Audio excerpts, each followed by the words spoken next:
Meditating on God's wisdom can transform our nights and ultimately our lives, says Janet Denison, author of the new 365 evening devotional, Wisdom Matters. We want to send you a copy of this powerful new resource to thank you for your donation to support this podcast and the other Christ-centered, culture-changing content at Denison Forum. You can get your copy of Wisdom Matters today at supportdf.org. Janet felt she was called by God to write a nighttime devotional to help people end their day with a thought about God and His wisdom.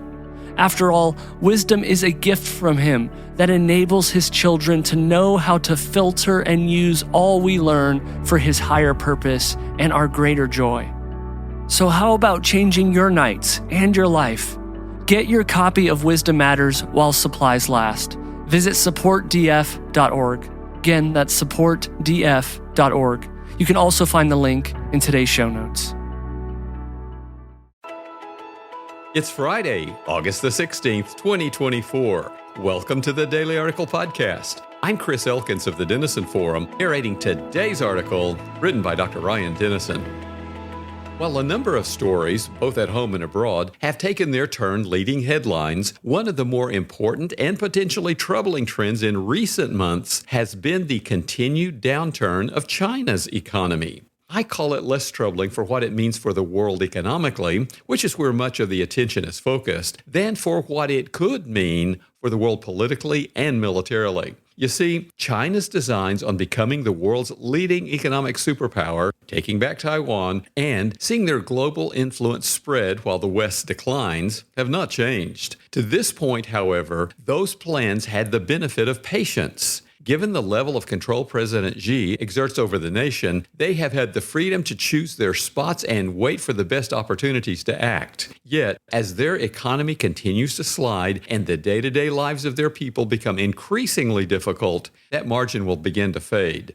And ultimately, a China that has to act could end up being a far greater threat than a China that believes it has time on its side. To that end, let's examine why their economy has struggled and what those struggles could mean for China and the larger world. Most of the global economy has had trouble bouncing back from COVID, and in that regard, China's no different. While the nature of their top-down governance means they could mask much of the struggle during the pandemic's initial years, doing so simply pushed the problem down the road and exacerbated it once the bubble burst. As such, the latest data demonstrates a decline in the world's second largest economy that has many around the globe worried. In their most recent report, the National Bureau of Statistics found that unemployment rose for the first time since February. Growth in industrial production has slowed despite attempts to prop it up. Investment in real estate has fallen by 10.2% so far this year when compared to 2023's already declining market. This is despite the government's announcing plans to spend 150 billion yuan, roughly $20.9 billion,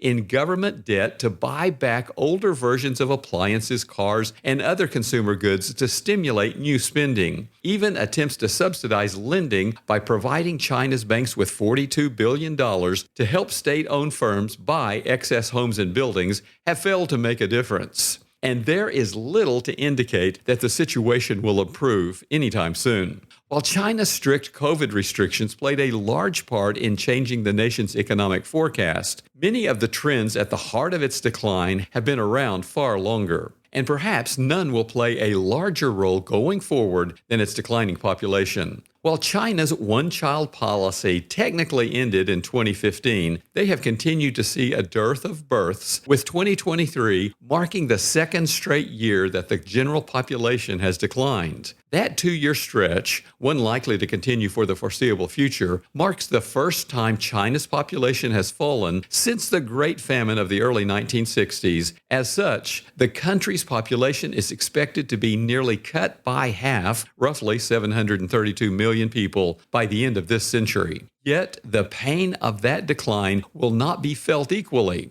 The impact of the low birth rate is compounded by a population that will continue to live far longer than they can work. China's retirement age population, those 60 and older, is expected to grow by 400 million by 2035, which, for comparison, is substantially more than the entire population of the United States. That means even more of the stress and burden of maintaining their society will fall on those still able to be part of the labor force. Many of them cite such burdens as one of the chief reasons they simply can't afford to have kids, thereby perpetuating the cycle. And unfortunately, what's happening in China may be coming to our shores soon. While America's economic struggles may not mirror those in China, we share a similar issue regarding our declining birth rate and the problems it has already started to create. And we're not alone. I wrote more about the dangers of our decreasing population in a recent article. See today's show notes for a link to it. But fertility rates are currently below replacement level in more than half of all countries and territories around the world. Moreover, higher income and more developed countries typically experience the greatest rate of decline while simultaneously also experiencing the longest lifespans for their people. For a time, it appeared that the United States would remain an outlier in this regard. While Europe and many parts of Asia saw their birth rates plummet, America maintained a level that left some room for optimism. However, that began to change around 2007, and the decline has been fairly steady in the years since. Most attempts to convince people to have more babies, whether through tax breaks, longer maternity leave, or a host of other initiatives, have proved either insufficient or unsuccessful, regardless of the country in which they've been tried. As such, many of the world's most powerful nations are waking up to a reality that, in order to survive, they'll need a fairly large influx of people from outside their borders. As we have seen and discussed in recent months, however, that solution is not without issues of its own. Consequently, governments across the developed world are left without a clear solution to an increasingly desperate problem. That's a scary place to be, as countries like China, Russia, and even the U.S. will grow increasingly tempted to distract their populace from the crisis rather than try to solve it. And, as we've seen with Russia and Ukraine in recent years, that distraction often takes the form of war. Only time will tell if history repeats itself, but until we know one way or the other, our time and energy will be better spent praying for God to intervene and bring peace rather than worrying over the prospect of war. After all, Jesus was clear that this world is far from perfect and will remain that way until He returns to establish a new heaven and a new earth to take its place. As such, our job is to help as many people as we can place their faith in Him between now and when His kingdom finally comes in all its glory. How can you do that job today? We're grateful for our podcast listeners. If you find the Daily Article podcast helps you better understand today's news and cultural issues and then respond biblically, please rate and review the Daily Article podcast on the platform from which you subscribe. That helps people find and follow the Daily Article podcast.